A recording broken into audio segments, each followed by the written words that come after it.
All right, this is a public service announcement. Legend alert. Legend alert. This is your man Hooda LK. I present. Today I have one legend, DJ Big Body, with me.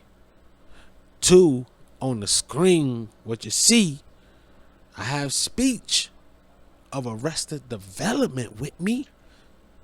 You see? Classics. And before anything after that, we're going to get right into the question. How did you get into that music?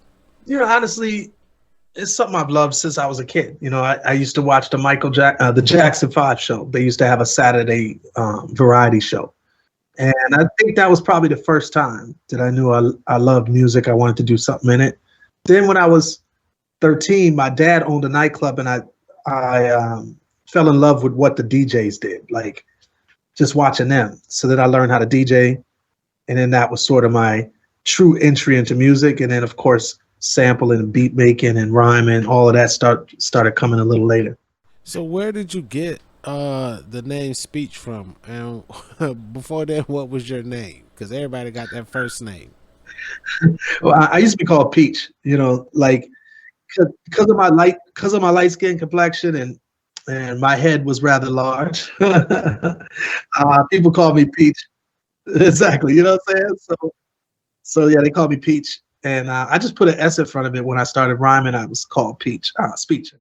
Okay. Well, I got my special host, the Blend Princess of Best Style, Miss DJ Big Body. What's up, DJ Big Body? Hi, how are you? Hi, doing good. How are you? Good. Are you still DJing or? I don't DJ parties anymore. I scratch on all of our music and stuff. Like I still do cutting and scratching and all of that. So like our new album, For That For Love, like all the cuts basically are by me. Okay, cool. So Dope project, by the way. Appreciate that you very would much. get back into house party, well, not house parties, but DJing parties. I might in the future, but like I've done radio shows. I had a radio show called Musical Safari in Japan. It was a hit show where I was rocking music, spinning music for about an hour every Saturday. And I've done a couple parties, a beach party in Canada recently. And it was cool, but to be honest, any DJ worth his snuff, they need to know their record collection really well in order to really do what they should do. And I've been out of that circle for so long that, I'm making my own music now. So I'm not really like totally in tune with, songs that should mix together, blah, blah, blah, and just really knowing my catalog. So yeah, so I doubt it. But we'll see. You never know, man. Life throws a lot of different twists and turns. You never know what's gonna happen. So can you get that day that you heard or may have seen the video? Because I saw the video on BET. Donnie Simpson. Oh yeah, Donnie Simpson. Yeah. So can you give us that day and that moment that you heard or saw the video Tennessee? Like, what was that moment like? Now, you mean for the public, like when it came out to the public? Yes. Yeah. So I think I heard it on the radio. And for me personally, it was absolutely mind blowing because, having your record on the radio, at that very moment, especially back in those days, you knew at that very moment, hundreds of thousands of people are hearing what you're hearing. And so just that fact that right now we're sharing this communal situation and it's our music is mind blowing. And especially the first time, like it never feels like it does after that first time. The first time it's just mind blowing. Yeah, it was great. Okay, so the song Tennessee, right? Where did the concept of it come from? My sister-in-law wanted me to ask you this question from South Carolina. I heard it was suicide. You'd be surprised, or it was about some slavery things. But can you break it down for us? Well, what happened really was my grandmother, who I spent all my summers with, lives in Tennessee. She passed away, and she died of a heart attack. My whole family went down to celebrate her life, and my brother was there. And in that same week, my brother passed away of an asthma attack. He was 29, and so the last place I saw both of them was at the funeral, in Tennessee.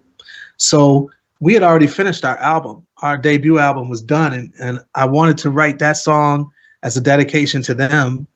And, it was really dope. And I was very emotional too. So the bottom line was it was accepted by the label. We shot the music video. It's really about the fact of just the journey of losing somebody and feeling like life is fragile and life is, can end in any moment type of thing.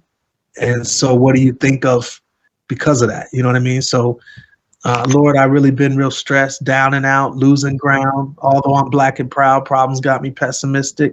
I talk about my brother, my grandma passed, my brother's gone. I never at once felt so alone. So it's a very real song, basically a prayer. Yeah, at the end of the day. Okay. So with some spiritual stuff, you're just going through some things. Pretty much, that's what you're saying, right? No, that was it. Okay.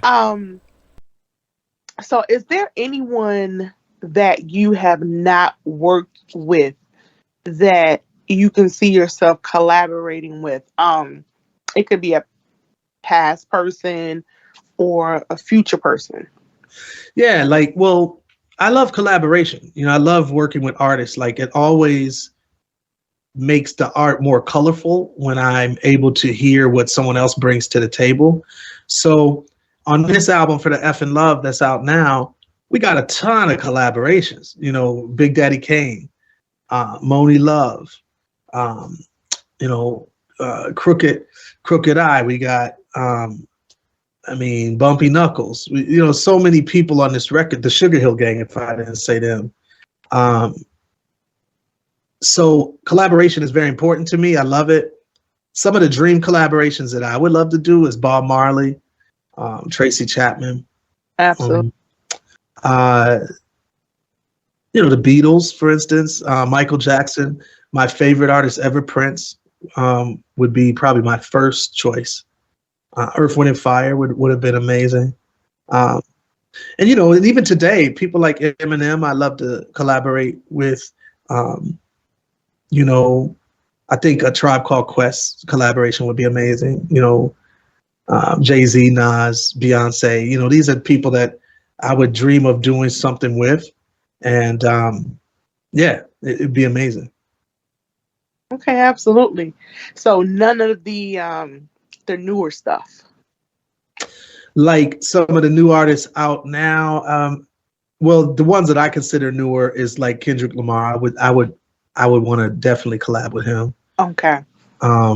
Drake, I love to collab with him. So those are what I consider more newer. But yeah. But of course, there's new artists coming out every week. So it's like I talk about that on my song Never Had Your Back off this new album. Like, every week there's a whole new batch of artists that are just dropping, Yeah. Because I see some similarities between yourself and Drake and Kendrick Lamar. You're very conscious, and it reminds me of spoken word in some aspects. Gotcha. So have you performed spoken word? I think you have. I want to say you have. Yeah, I did Def Poetry Slam. Okay.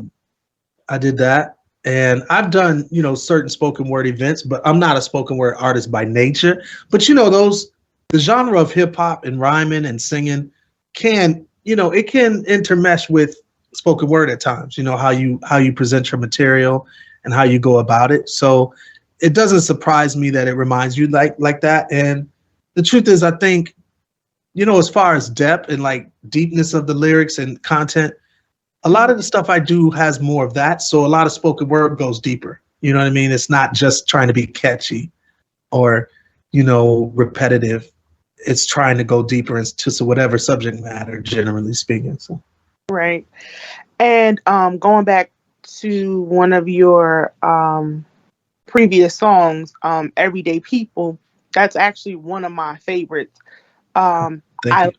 how you sampled, because not everybody can sample things and create it into their own work, and it Yeah, worked. So I yeah, like how you took Sly and the Family Stone's Everyday People, and you created your own work with that. And it's stood the test of time, and it's still standing the test of time, just like the original. yeah, So give me a little bit of background on that. yeah. Thank you. I'm glad you said that because I do think that that's hard to do, and especially when it coexists with the original, like, and it neither one overpowers the other. You know what I mean? Correct. So I love that. I love the fact that that joints lasted that long. You know, that song was initially a whole nother version on our album. It was slower. I was rhyming without melody, and I dug it a lot. And yet, I since Tennessee had done so well, it had blown up, went up the charts, number one on the R&B charts, number one on the rap charts. So I was like number three on the pop charts. I was like, okay, well, this is our second single. And we was talking with the label, and I was like, let me try my hand at a remix because that melodic style of rhyming has become a signature for this group and for me as an MC. So I was like, let me do it again on this next single just to further cement the originality of this crew and what we were doing at the time. And so I knew I wanted to do sort of a melodic style, but same lyrics, same content. So I did, and I programmed a beat using a whole nother sample, Bob James sample, and it was like beautiful. It felt like summertime. It just felt like every place that I see people rocking it to this day, and this is 30 years later, like barbecues, parties, around the planet, Brazil, Africa, of course, America, Canada, Australia. I mean, anywhere I've ever been, like that song is just one of the anthems that DJs rock when it's time to get uplifted spirit, feel good, just have a good time. And I love the fact that it can rock for all ages, little kids to grandmothers, can rock to that. And so I love it. I feel like I'm so grateful for that song. Yeah, and it was just one of those, I was listening to jazz. I love jazz music a lot. And so I was listening to jazz. Bob James is one of my favorite artists. And long story short, I heard this one little loop and I was like, that just felt so freaking good. And I just wanted to loop that in general and, add drum rolls and various vibes to it, vocals to it. But yeah, the general energy just felt like this would be perfect for the summer. And thank God I was right. Right. Because had she actually has a sample of her own also. And the song is called Everyday People. And she collaborated with Jermaine Dupri on the song, and it's a big hit. Actually, yeah, it's called Everyday People. It's a big hit when I play it at parties. Word up. Because of the lyrics. I gotta keep doing me, no matter what people think. So that's a very popular song. Now, And who is this? Who did you just say? You broke up just a little when you first started speaking. Mary J. Blige. Oh yeah. That's been out for a minute. Yeah, I remember that joint. Yeah. Yes. Like I said, it is, it's a hit when I play it at parties because of what it says. Yeah. Now, what I like about you in Arrested Development, there's always a story behind each song that you put out. You don't find too many of that today. That's going on today with people telling stories and having messages behind their music. I also can appreciate the fact that and I could be wrong, but I doubt I am. I've never heard any profane language coming out of yourself and Arrested Development. Yeah. So can you, was that a decision that, and it's a great decision because you don't have to be profane with everything that you do. With anything that you do, rather. So was that a conscious effort to do that, or was that like a natural thing? I think you hit it on the nail when you say conscious. So I'll address the couple things that you said. So let me turn off this phone right quick first. So first of all, I feel like every artist, no matter who they are, has a message. Whether that message is conscious is a whole nother thing. So whether the message is just about money, women, drugs, parties, whatever, materialistic stuff, it's all messages, right? So for me, I purposely wanted to do something that was conscious because I grew up in Milwaukee, and the poverty, the disparity between black and white is so like pronounced and so like magnified that I wanted to make sure that there was material out there that was talking about something else, because I feel like we as a black people have been pigeonholed into a very narrow hallway of content. Absolutely. And so that was one thing that I just consciously wanted to do. The cussing part, I, to be honest, like over all the 30 years of our catalog, there might be about 2 or 3 cuss words. You know what I'm saying? Ease My Mind has a cuss word on it. And Dawn of the Dreads. So maybe one other song. Yeah, so that's it. I think it's just those 2, if I'm not mistaken. But you do, you got For the Effing Love? For the Effing Love, yeah. And so for that, I purposely didn't spell out the words, and I just did the abbreviation. Somebody could look at it as effing or funkin' or Right. the N-word. So you can look at it either way you want to. But Absolutely, because like you said, anybody can listen to your music. It could be, the older people down to the babies, and the parents don't have the parents or the children don't have to run to the radio. Oh, let me turn this off because. Right. So that's definitely dope and definitely cool.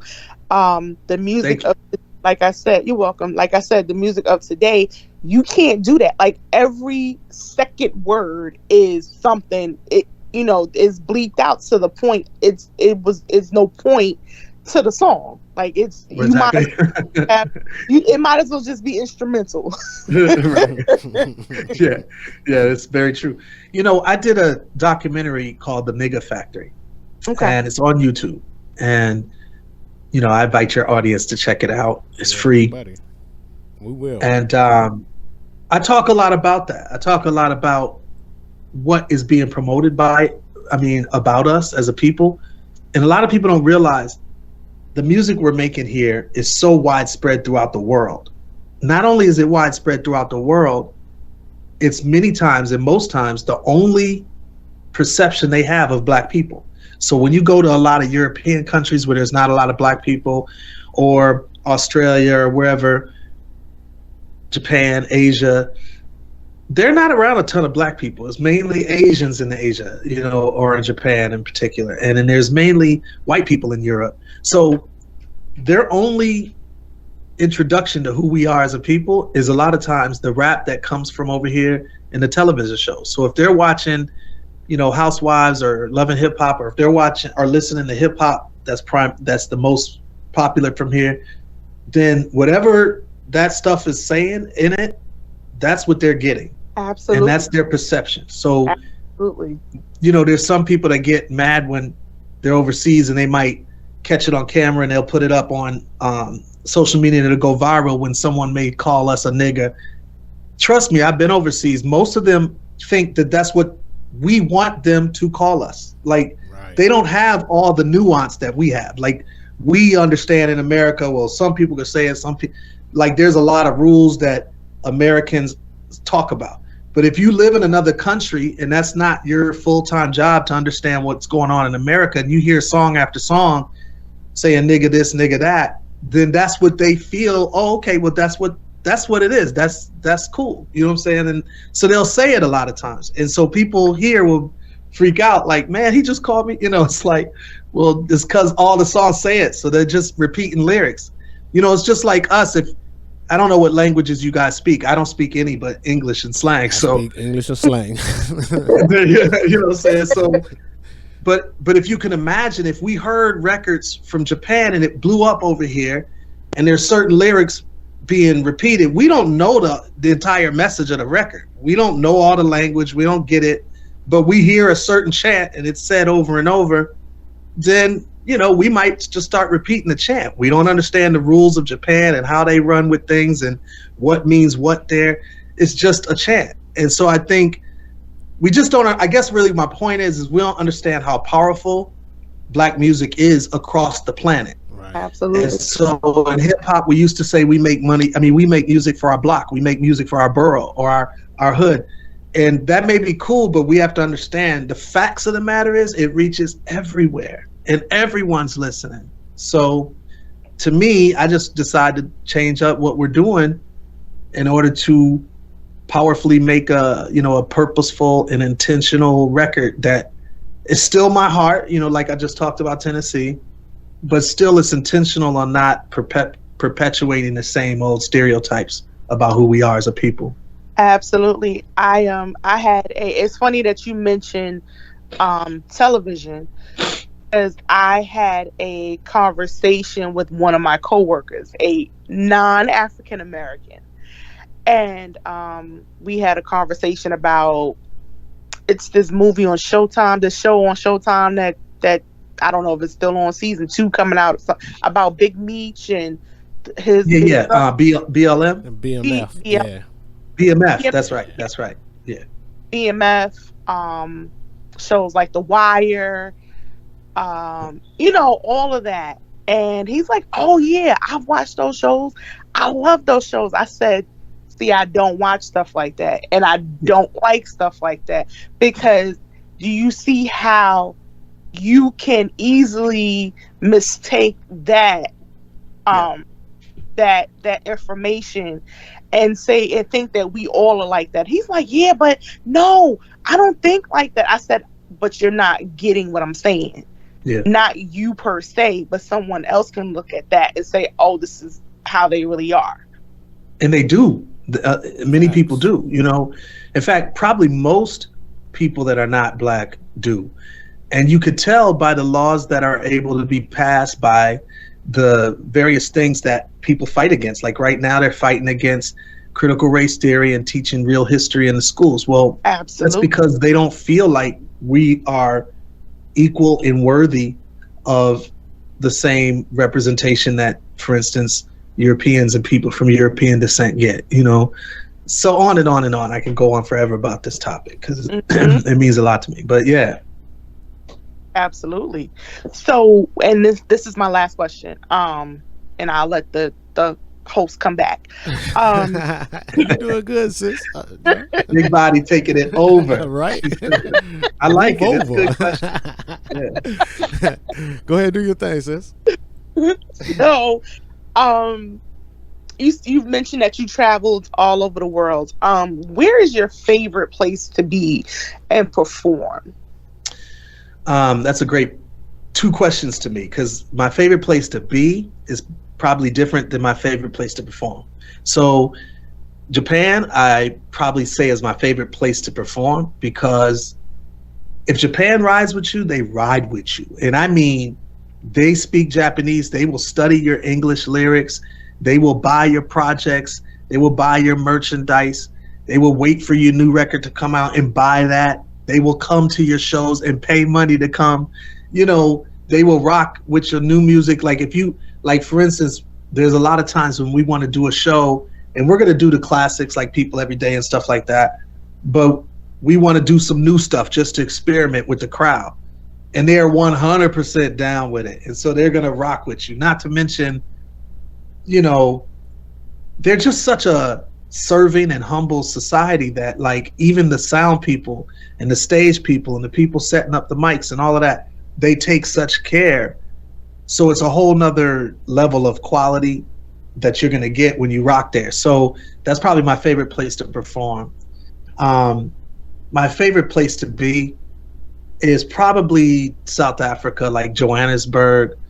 My queen and I, my kids and I, we've often said that when the time is right, we'll move there, because the experience is just outstanding to be around all Black people all the time. So like in America, even if you're in a primarily Black neighborhood, you're still around white people all the time by nature of the TV shows and the things that's coming into your media and commercials and just the way things are in America. So we're still a minority here. But when you're there, every single commercial, no matter if it's about Tide or if it's about pencils, is all Black people. If it's about lawyers, it's all Black people. The police are Black. The store owner next door is Black. Everybody walking around is Black. There's some whites there too, but I'm just saying generally we are the people there. So it's just a different energy. And so for me as an African American, it's the first time in my life that I was around us and we were running everything, basically. Okay. The airport is all Black. Like I said, the lawyer office, the doctor office, it's like everything is Black. So it's just different. And it's beautiful to the extent of being able to relate to people that I know also relate to me. So it's just this certain level of community. Okay. So yeah, Johannesburg, I would say. Cool. All right. Okay. So now let's get into the album, the last one that you just put out. All right. So yeah, there's a couple cuts on there. I'm not gonna lie to you. I'm proud to be an American as a Black man. I'm proud to be an American. I love America. Me too. Me too. But at the same time, there's some very, very, very messed up things that go on in America. A lot. Like some people, get the fun. Some people don't. But I see people that they say don't get the fun. Our people get fun too, though. Like people have money. People have big houses. People have cars. People have the American dream that everybody wants. But some have to take the route of being, the ins and outs of the industry, the other side of it, the side that y'all never really, y'all fought against, kind of, sort of, when y'all came out with the way y'all presented y'all music, and then you had your gangster rap, then you had your militants. Y'all were more on a little bit of both, mixed in the middle. Y'all had the militant, but y'all still had the streets. You know what I'm saying? You could tell y'all had some touch to the streets. How does that trans over to now, like the song "You and I Thank You," that kind of type vibe, or "Never Had Your Back"? Yeah, well, first of all, I love America too, for what it's worth. It's the only place I know. It's home for me, and I think it's because of my love for America, and especially the idea of America, more than the reality of America. Right. I fight for it to be better. So like a lot of the songs, America's Never Had Your Back. It's not necessarily a condemnation of America as it is a reality check that Black America has never supported Black women the way it should. Absolutely. From the days of Sojourner Truth all the way to now, to Breonna Taylor, so America has to repent, as the Bible says. And I believe in that. So songs like that, to me, are more of a rebuke or a strong correction of America, more so than a condemnation and me wishing that there was no such thing, or me wishing that I never was born here. There's so many things. I don't think I'd be famous right now if it wasn't for America, Right. So I do. There's a song on our last album, "Don't Fight Your Demons," I like called that "Young one too. Americans." I like that one too. Oh, thank you. I like the whole. So it's called "Young Americans." Yeah, I'm very proud of these projects, and "Young Americans" talks about that same issue you just mentioned. So I totally agree with that. As far as that sort of the mix between what gangsta is and so on and so forth, to me personally, I feel like all of this music needs to exist. I don't feel like any Black artist should not do gangsta music if that's truly what they're trying to do and what they're about. Right. And at the same time, I see the puppet strings of the industry Right. magnifying all the gangster artists and downplaying and basically burying, in a sense, all of the conscious artists. Right. Mhm. Whereas in the early 90s, late 80s, you had a mixture of all of that stuff. And so that way it was black culture as a whole. So it wasn't just gangster culture, because that's the thing I've sort of railed against throughout the years, is this idea that this is who we are and this is only who we are. Right. You know what I'm saying? So to me, I just feel like if it was way more balanced, then I'm good with it. I have no issues. Like, you know, it's all good. Okay, and the creativity of these songs these days, like the auto tuning and stuff like that. How do you feel about the way that, you know, it went from beat machines and, you know, keyboards to now everything is basically digital, robotic sounds, and I mean, you really don't even have to be able to sing anymore, or have a talent in singing, or you don't have to have schooling to know how to run a computer program anymore. Like, for people that went to school for it, now you're spending all this money out and they come make user-friendly stuff. How do you feel of how all the hard work you put into knowing how you crafting your style, and now it's just so simple that you wake up and there's a new artist out here like that? I ain't talking about like hating wise, I'm talking about like the creativity side. Yeah, it's yin and yang to me. So I think there's downsides to it and there's great sides to it. So backing up, I don't know how to play a instrument. Okay. I know how to sample the hell out of anything, but I don't know how to play an instrument. So I remember when I was first starting in hip hop back in the late 70s, you know, a lot of musicians who learned how to play guitar or piano or was prolific at horn or whatever, they looked at me and they was like, you're not a real musician. And yet I could create something that would move people better than many of them could. So I was one of those people that realized I've been given an opportunity because of technology. You take away samplers, you take away turntables, I wouldn't be here as a musician. You wouldn't be talking to me.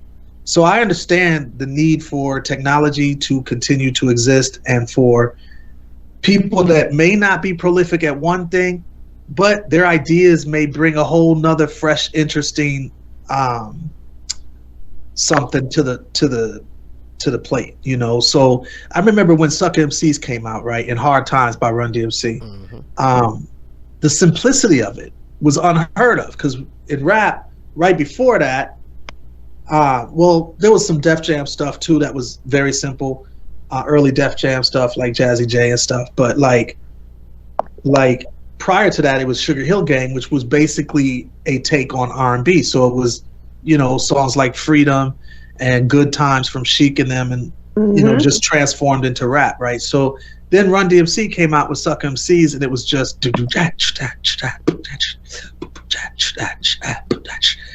totally simple, 100% stripped down.